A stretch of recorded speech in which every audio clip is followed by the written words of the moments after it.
আসসালামু আলাইকুম। প্রতিদিনের মতো আজকে আমি আরেকটা রান্না নিয়ে হাজির হলাম। আমি আজকে রান্না করব নুডলস। নুডলস রান্না করার জন্য আমি কিছু সাদা তেল ব্যবহার করলাম। তারপর কড়াইটা একটু গরম হোক, তেলটা একটু গরম হতে থাক। তারপর আমি কিছু পেঁয়াজ কুচি নিয়েছি।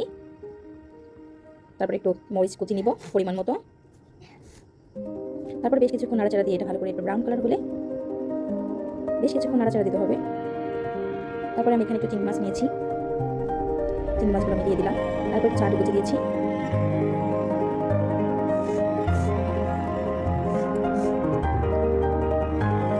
তারপর ভালো করে নাড়াচাড়া দিয়ে এটা রান্না করতে হবে। এটা রান্না হয়ে গেলে তারপরে বাকি উপকরণগুলো দিয়ে দিই। নুডলস আমাদের বাসায় সবাই পছন্দ করে, আমার মেয়ের অনেক বেশি পছন্দ। আমি মাঝে মাঝে রান্না করি, তাই ভাবলাম একটু শেয়ার করি। তারপর দিয়ে দিলাম মশলা, নুডলসে যে মশলাটা থাকে ওটা দিয়ে দিলাম। তারপর আরও বেশ কিছুক্ষণ নাড়াচাড়া দিব। নাড়াচাড়া দেওয়ার পরে একটু সাইড করে তারপর আমি দুটো ডিম দিয়ে দিই। এরকম আমি 3টা ডিম দিয়ে দিলাম। তারপর আরেকটা ডিম দিয়ে দিলাম। ডিমগুলো দেওয়া হয়ে গেলে আবার রান্না করব। নাড়তে নাড়তে যখন এটা সবগুলো রান্না হয়ে যাবে, এই তো দেখেন খুব সুন্দর একটা কালার চলে আসছে। তারপর আমি আরেকটা প্যানে বেশ কিছু পানি দিয়ে নিয়েছি। পানিটা ফুটে উঠলে আমি নুডলসগুলো ঢেলে দিব। আমি এখানে 3 প্যাকেট নিয়েছি। আমি একটা একটা করে সবগুলো দিয়ে দিব এখানে। সবগুলো দেওয়া হয়ে গেলে আমি নাড়াচাড়া দিয়ে নেব। এটা সিদ্ধ হওয়ার অপেক্ষায় থাকবে।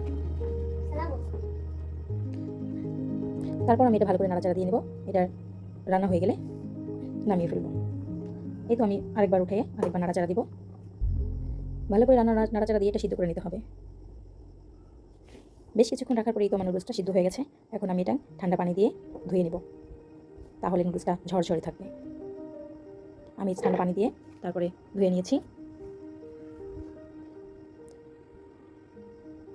ধোয়া হয়ে গেলে আমি এখন এই আগে রান্না করার নুডলসের যে উপকরণগুলো ওটার ভিতরে দিয়ে দিব। আমি সেই ঠান্ডা করা নুডলসটা দিয়ে দিলাম। এখন আমি ভালো করে রান্না করব, সব কিছুর সাথে মিশিয়ে দিব। এটা আমি আস্তে আস্তে করে সব মশলার সাথে মিশিয়ে দেবো নুডলসটা। তারপরে কিছু সস দিয়ে নিলাম। টমেটো সস দিলে টেস্টটা ভালো আসে। এখানে নুডলসের বাকি মশলাগুলো আমি দিয়ে দিলাম, যাতে টেস্টটা একটু বেশি আসে। মশলা দেওয়া হয়ে গেলে নুডলসটা আবার ভালো করে একটু রান্না করে নেব। রান্না করতে করতে নুডলসটা সুন্দর একটা কালার আসছে। আমার নুডলসটা প্রায় রান্না শেষ হয়ে গেল। এখন আমি পরিবেশন করবো। আমি একে এক করে প্লেটে সাজিয়ে দেবো। আমার নুডলসটার কালারটা এত সুন্দর আসছে।